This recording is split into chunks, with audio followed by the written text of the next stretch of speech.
Salam, salam damai sejahtera buat kita semua. Kembali lagi bersama channel yang kita kasihi, Arinofanter Selitonga.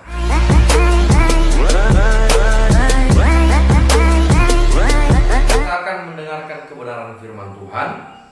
Mari kita menyiapkan hati dan pikiran kita. Kita berdoa. Kita bersatu di dalam doa.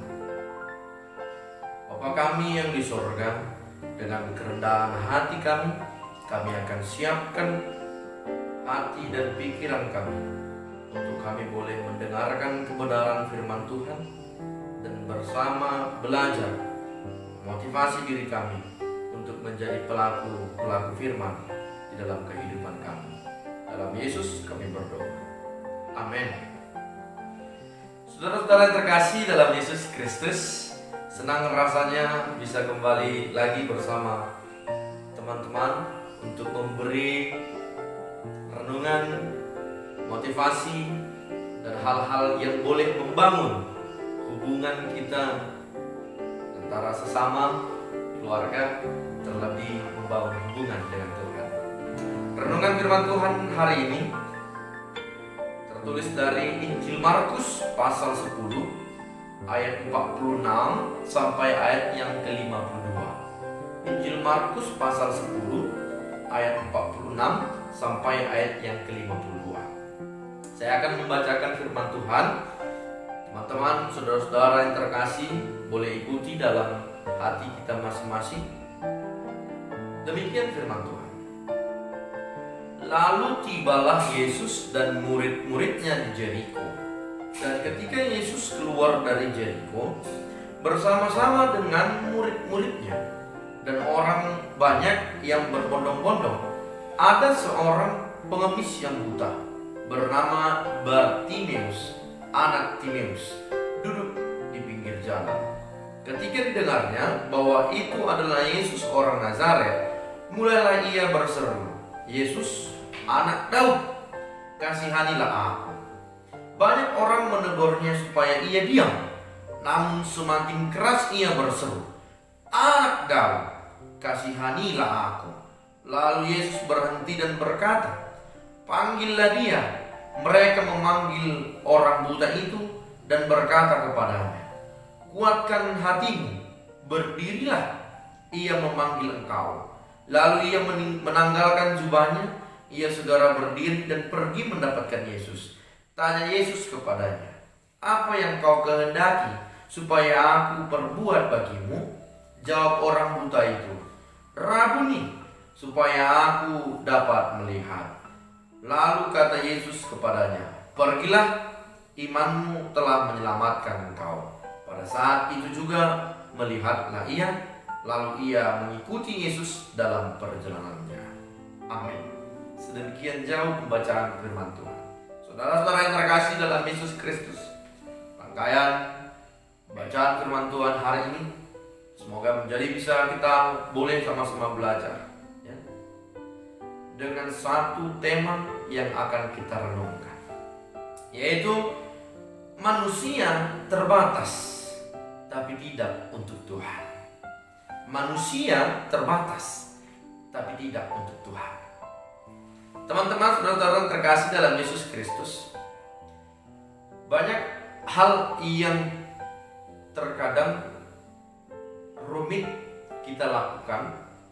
Bahkan sesuatu yang rumit itu semakin kita rumitkan, padahal bisa kita selesaikan dengan sangat mudah ya. Apalagi zaman sekarang banyak konten-konten kreator TikTok, YouTube ya. Hal-hal yang gampang, hal-hal yang mudah diselesaikan ya, dibuat solusi menjadi rumit, bahkan semakin rumit dan menimbulkan banyak masalah. Tapi hal itu memungkinkan bahwasanya pada dasarnya adalah keterbatasan manusia, tidak bisa diingkari. Teman-teman, saudara-saudara yang terkasih dalam Yesus Kristus, tema kita hari ini, manusia terbatas tapi tidak untuk Tuhan. Yang pertama, poin yang akan membuat kita mengerti akan firman Tuhan hari ini. Yang pertama adalah jangan gengsi. jangan gengsi. Teman-teman, saudara-saudara terkasih dalam Yesus Kristus, banyak orang sekarang mengatakan bahwasanya kalau terlalu tinggi gengsinya, dia bisa mati dimakan gengsi dia sendiri. Ya. Apapun bisa dikerjakan, tapi karena gengsi mengerjakan yang rendah tidak mau. Jangan gengsi. Cari masa depanmu kepada Tuhan. Cari masa depanmu kepada Tuhan. Karena jika masa depanmu sudah ada, good lookingmu bisa berubah. Terkadang teman-teman, saudara terkasih dalam Yesus Kristus, gara-gara gengsi, ya, kita bisa membuat manipulasi atau merekayasa kehidupan kita, ya, seolah-olah kita memiliki segala-galanya, padahal ya kita tahu sendiri apa yang ada dalam diri kita. Bahkan kemampuan kita sendiri pun kita tahu seberapa besar dan seberapa kecilnya hidup kita. Cari masa depanmu kepada Tuhan, karena jika masa depanmu sudah ada, good lookingmu pun pasti berubah. Firman Tuhan hari ini kita mau melihat teriakan Bartimeus, ya. Teriakan Bartimeus dua kali dia berteriak, ya. Pertama dia teriak, ya mungkin masih menguji apakah dia gengsi, ya. Lalu kedua kali Yesus melihat dan berbalik arah. Tapi kita mau belajar bahwasanya hal yang kegengsian ini membuat kita menutup diri kita, membungkus diri kita dengan kepura-puraan, bahkan hal-hal yang mengecewakan hati Tuhan. Teman-teman, kalau bisa kita mengatakan, ya aku hidup apa adanya lah, ya, aku mau hidup ya inilah aku, ya. Tidak perlu harus ada apanya, tidak perlu harus ada maunya, ya. Jangan gengsi. Kalau lagi hari ini kita butuh pertolongan daripada Tuhan, kalau kita butuh benar-benar terpuruk, benar-benar menghadapi suatu masalah yang tidak bisa kita selesaikan, jangan gengsi, kasih tahu sama Tuhan. Jangan gengsi, berdoa kepada Dia. Jangan gengsi, utarakan semua keluh kesah kita kepada Tuhan. Itu poin yang pertama. Lalu yang kedua, respons yang baik. Respon yang baik. Teman-teman, saudara-saudara terkasih, ketika kita berbicara tentang responsif, ya, kita bisa mengatakan bahwasannya ketika kita mendapatkan masalah, ketika kita mendapatkan sesuatu yang kita tidak inginkan, respon apa yang kita berikan? Pastinya kekecewaan, ya, pastinya kegalauan, ya, bahkan bisa menjadi depresi dan hilang kendali. Saya mau katakan, respon yang baik yang dimaksudkan adalah ketika kita merespon kehidupan kita dengan karya Tuhan dalam hidup kita. Lagi sakit aku, itu karena Tuhan. Sehat aku karena Tuhan. Dalam segala hal apapun, itu karena respon dari Tuhan. Jadi coba kita merespon diri kita dengan baik, bahwasanya apapun yang terjadi dalam diri kita, ya, itu adalah karya daripada Tuhan. Seperti Bartimeus ini yang merespons dengan cepat, dengan baik, bahwa dia mendengar ada Yesus yang akan datang, menyeberang dari Jeriko, ya, keluar dari Jeriko, hanya mendengar bahwa Yesus datang, dia langsung merespon dengan baik. Kita pun harus melihat respon apa yang kita berikan, ya. Apakah kita meresponnya dengan cepat atau meresponnya tidak sama sekali? Itu dua hal yang harus kita perhatikan. Lalu yang ketiga, kita harus memberi ruang untuk Tuhan.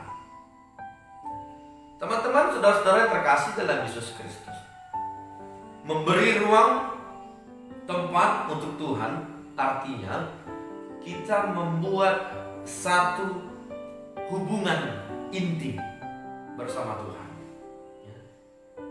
Saya pernah coba tes angkatan tahun 2014 sampai 2015, namun Tuhan tidak izinkan. Banyak orang yang bercita-cita menjadi seorang angkatan aparatur negara, terobsesi besar, saya mau jadi tentara, saya mau jadi polisi, saya mau jadi tentara, saya mau jadi polisi. Terlalu terobsesi, bahkan sudah membulatkan tekadnya, saya harus bisa menjadi polisi, saya harus bisa menjadi tentara, tanpa membuat ruang dalam dirinya bahwa kegagalan itu pasti ada. Dia memaksimalkan pikirannya bahwasannya, aku harus berhasil, aku harus menjadi angkatan aparatur negara. Tidak memberi ruang, kalau aku gagal bagaimana? Ini yang membuat ketika dia gagal, maka dia menjadi frustasi, maka dia menyalahkan orang, bahkan dia menyalahkan dirinya sendiri. Apa yang kurang dari aku sudah berlatih keras, aku sudah melakukan ini, aku melakukan ini, aku sudah optimis untuk 100% aku bisa jadi lulus dalam hal ini, tapi tidak lulus. Itu yang membuat dia menjadi down, bahkan bisa membuat dia depresi. Tetapi ketika kita membuat ruang gagal itu dalam diri kita, maka ketika kegagalan itu yang dapat kita terima, maka kita akan mengatakan, aku akan belajar lebih lagi.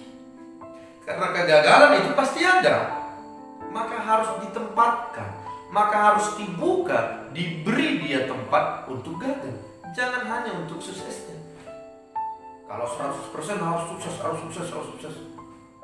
maka kita ketika mendapatkan kegagalan, kita akan menjadi terpuruk, kita akan depresi.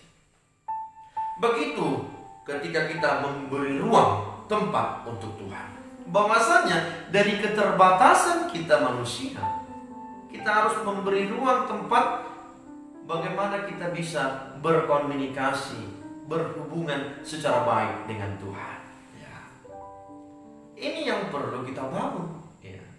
Teman-teman, saudara-saudara terkasih dalam Yesus Kristus, seperti Bartimeus, ya, seorang yang buta duduk di pinggir jalan, dia teriak, dia katakan dia mau melihat sembuh, Yesus langsung sembuhkan. Tapi tidak mungkin kalau dia tidak dengan imannya. Tapi kita boleh belajar, ya. Kita boleh belajar dari Bartimeus ini, ya. Yang pertama, jangan gengsi. Ya. Jadi orang Kristen, orang yang takut akan Tuhan, jangan gengsi, ya. Jangan gengsi. Aku mau begini begitu, ya. Takut seperti ini, memanipulasi diri, munafik. Jangan gengsi. Lakukan apa adanya, bukan ada apanya. Peka, respons yang baik. Seperti Bartimeus tadi, merespon kehadiran Yesus dengan baik. Lalu yang terakhir, yang ketiga ini, memberi ruang atau tempat untuk Tuhan. Ini adalah cara untuk kita menyadari bahwa manusia ini adalah manusia yang terbatas. Terkadang ketika kita melakukan yang tidak kita lakukan yang ketiga ini, maka kita menjadi orang yang sombong iman. Maka kita menjadi orang yang seolah-olah bisa berdiri sendiri. Bahkan lebih parahnya, kita bisa menjadi manusia yang sepertinya sempurna tanpa kehadiran dan pertolongan dari Tuhan. Ini sangat keliru. Ini yang membuat kita bisa melupakan Tuhan. Nah, teman-teman, saudara-saudara yang terkasih dalam Yesus Kristus, mari sama-sama kita belajar bagaimana Bartimius menjadi objek, ya. Bartimius menjadi contoh yang konkret buat kita bahwasanya Yesus Tuhan yang kita punya luar biasa ketika kita mengandalkan Dia dengan iman kita. Ya. Teman-teman, saudara-saudara yang terkasih, pada saat apa kita, pada saat keterpurukan pun, pada saat berbahagia, waktu apapun, dalam hal apapun, yuk kita bangun hubungan yang baik dengan Tuhan. Manusia terbatas, tapi tidak untuk Tuhan. Semoga firman Tuhan hari ini boleh memotivasi kita, memberi pelajaran kepada kita, belajar dari Bartimius bahwasanya kegengsian kita itu harus benar-benar kita buangkan. Jangan pernah gengsi, walaupun kita kecil, walaupun kita sederhana, walaupun kita tidak lebih tampan dari orang-orang lain, tidak lebih cantik dari orang lain, tapi kita tetap sama di mata Tuhan. Kita rata, kita serupa dan segambar dengan Allah. Tidak ada yang berbeda. Kalaupun memang dia jadi ketua, ada yang anggota, ada yang ganteng, ada yang cantik, ada yang jelek, ada yang kaya, ada yang miskin. Tapi di mata Tuhan kita tetap sama, dan kita berharga Immanuel, kita segambar dengan Allah. Semoga firman Tuhan hari ini boleh memberikan kita motivasi untuk melakukan yang terbaik di mata Tuhan. Kita melakukan kebaikan bukan untuk menerima kebaikan, tapi kita melakukan kebaikan karena Tuhan sudah terlebih dahulu mengasihi kita. Mari jemaat Tuhan yang terkasih dalam Yesus Kristus, kita aminkan firman Tuhan. Mari kita berdoa. Bapa kami yang di sorga, firman-Mu yang sudah kami dengar, biarlah menjadi firman yang hidup ketika kami akan menjadi pelaku-pelaku firman-Mu di dalam kehidupan kami. Tolong kami Tuhan, bantu kami, urapi kami, agar kami boleh mengerti dan memahami firman-Mu, bahwa kami manusia yang terbatas dan kami akan mengandalkan Tuhan dalam setiap kehidupan kami. Dalam Yesus Kristus kami berdoa. Amin. Salam. Tuhan Yesus memberkati.